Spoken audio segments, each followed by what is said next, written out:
इंसानों में इतना प्यार हो कि जन्नत में भी कोई न जाए और जाएं तो सारे जाएं। क्या खूबसूरत शेर है कि अगर हम आपस में एका कर लें, यानी हमारे दरमियान आपस में प्यार इतना हो, भाईचारा, ख़ुव्वत ऐसी हो कि जन्नत में भी कोई न जाए और जाएं तो सारे जाएं। यानी हम अल्लाह को कहें कि या खुदा हम अकेले जन्नत में नहीं जाएंगे। यानी हम असल मज़हब में नबी करीम सल्लल्लाहु अलैहि वसल्लम की हदीस मुबारका में भी सुनते रहते हैं कि आप सल्लल्लाहु अलैहि वसल्लम तब तक जन्नत में नहीं जाएंगे जब तक आप सल्लल्लाहु अलैहि वसल्लम का एक भी उम्मती जन्नत से बाहर होगा, जन्नत में चला ना जाएगा, वगैरह वगैरह। बहरहाल आलिम दीन इसकी अच्छी और खूबसूरत तशरीह कर सकते हैं। लेकिन बात यह है कि सिर्फ़ मज़हब या नबी या खुदा तक ही तो ना छोड़ा जाए इस बात को। हम ख़ुद भी तो अपने अंदर कोई तब्दीली, कोई चेंज ला सकते हैं। हमारे लिए सबसे बड़ी चीज़ ही ये नहीं होनी चाहिए कि हम एक दूसरे को खुश कैसे करें। हमारा जो मसला है कि हम एक दूसरे को खुश कैसे कर सकते हैं। हकीम लुकमान से किसी ने आकर कहा था कि ज़िंदगी वबाल है, मुश्किल है, तो कुछ किया जाए। तो हकीम लुकमान ने उसको ये कहा था कि इसकी एक ही दुआ है, और वो ये कि लोगों में मुस्कुराहटें बांटना शुरू कर दो। जब तुम लोगों में मुस्कुराहटें बांटोगे तो तुम्हारी ज़िंदगी जो है अच्छी और खूबसूरत हो जाएगी। और सवाल करने वाले ने कहा कि अगर फिर भी ज़िंदगी खूबसूरत ना हुई तो हकीम लुकमान ने बड़ा खूबसूरत जवाब दिया। उसने कहा कि फिर इसकी डोज़ यानी मेडिसिन, इसकी मिकदार थोड़ी सी बढ़ा दी देना।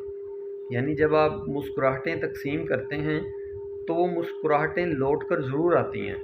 ये इन्वेस्टमेंट है। आप किसी को क्या देते हैं, जिसको आप किसी को कुछ देते हैं वो आपको रिटर्न ज़रूर होगा, वापस ज़रूर आएगा, एक ना एक दिन आएगा।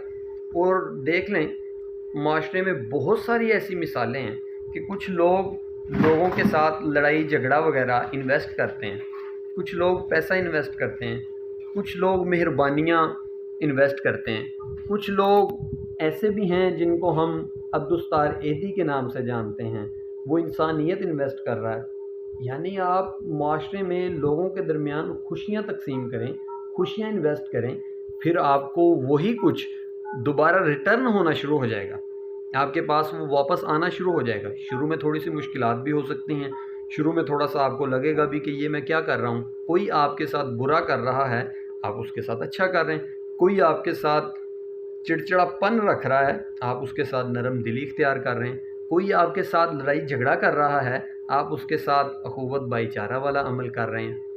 कहा जाता है कि एक शख्स था जो गुरु था और उसका एक चेला था, और चेला जो था उसके अंदर बहुत ज़्यादा चिड़चिड़ापन था और बात करने की तमीज़ नहीं थी। कोई भी शख्स उससे खुश नहीं था, वो लड़ता झगड़ता था, हर कोई बंदा उससे तंग था, उससे न खुश था। तो इसके बरक्स उसका जो गुरु था उससे हर कोई खुश था। वो किसी से बात करता तो बड़ी तमीज़ और इज़्ज़त से बात करता, हर किसी को तरजीह देता, मुस्कुराता, हर किसी के काम करता। तो वो जो चेला था वो बड़ा फ़िक्रमंद हुआ इस बात को लेकर कि ऐसा क्यों है, मेरे अंदर ये खूबी क्यों नहीं है। तो वो अपने गुरु को कहता है कि गुरुजी, एक राज से पर्दा तो उठाएं कि क्या बात है कि आप हर किसी से मुस्कुरा के बात करते हैं, मैं चिड़चिड़ापन अपने अंदर रखता हूँ और लड़ाई झगड़ा करता हूँ हर किसी के साथ।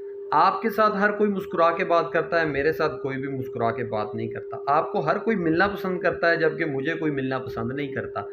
इस बात का क्या राज है, क्या वजह है, क्यों ऐसा है।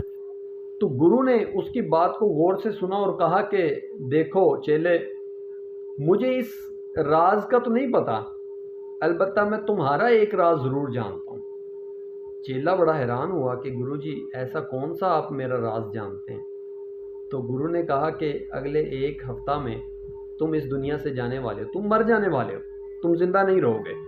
अब किसी चेले का गुरु उसके मुतल्लिक पेशन गोई कर रहा हो तो चेले का क्या हाल होगा। चेला बड़ा परेशान हुआ और इसी परेशानी की हालत में अपने गुरु से कहता है, तो फिर अब क्या किया जाए। उसने कहा, करना क्या है, एक हफ्ता तुम्हारे पास ज़िंदगी का है या शायद उससे भी कम दिन, اب تم جاؤ اور اپنی زندگی جی لو، تمہارے پاس وقت بہت کم ہے۔ تو چیلا جو تھا وہ گرو کے پاس سے وہاں سے نکلا اور اپنے زندگی میں اپنے گھر معاشرے میں چلا گیا۔ وہ اپنے گھر گیا، سوچنے لگا کہ زندگی کے دن کم ہیں، بڑا پریشان تھا۔ اسی سلسلہ میں اس کو خیال آتا ہے کہ کیوں نہ میں نہاؤں دھوؤں، کپڑے اچھے پہنوں، کسی بھی وقت موت آ سکتی ہے۔ غسل کیا، اچھے خوبصورت کپڑے پہنے، ابھی بیٹھا تھا کہ خیال آیا کہ فلاں فلاں شخص مجھ سے ناراض ہے، میں ان سے جا کے معافی مانگ لوں۔ گیا اور جا کے ان سے معافی مانگی۔ وہ بڑے حیران ہوئے کہ آج اس کو کیا ہو گیا ہے۔ وہاں سے ابھی نکل ہی رہا تھا کہ راستے میں ایک اور شخص نظر آیا، اس کے ساتھ اس نے بڑے مسکرا کے اچھے طریقے سے وہ جو چڑچڑا پن تھا، وہ جو لڑائی جھگڑا تھا اس کے اندر، وہ ختم کر کے اس نے بڑے ہی خوبصورت طریقے سے اس کے ساتھ بات کی۔ دوسرا شخص ملا، تیسرا ملا، حتیٰ کہ وقت گزرتا گیا، 2 دن، 3 دن، 4 دن۔ وہ جو لوگ اس کو دیکھ کے راستہ بدلتے تھے، وہ لوگ اس کو دیکھ کے اس کے گلے لگنے لگے۔ وہ جو خود لوگوں کے ساتھ تنگی، مشکلات اور اس قسم کی حرکات و سکنات کرتا تھا، تو وہ لوگوں کے ساتھ مسکرانے لگا، لوگوں کے دکھ درد بانٹنے لگا، لوگوں کی خوشی غمی میں شریک ہونے لگا۔ وقت گزرتا گیا اور ایک ہفتہ جو تھا وہ پورا ہو گیا۔ اس نے کہا مجھے موت نہیں آئی۔ جلدی سے گرو جی کے پاس گیا اور جا کے کہتا ہے گرو جی آپ کی ایک پیشن گوئی غلط ہو گئی۔ بڑا حیران ہوا کہ گرو کی پیشن گوئی غلط ہو گئی۔ تو گرو کو جا کے جب بتایا تو گرو نے کہا بیٹا کون سی پیشن گوئی؟ یہ تو مجھے نہیں پتا کہ میری پیشن گوئی غلط ہوئی ہے یا صحیح ہوئی ہے یا کیا ہوا ہے، لیکن تو مجھے یہ بتا کہ تیرا ایک ہفتہ زندگی کا کیسا گزرا؟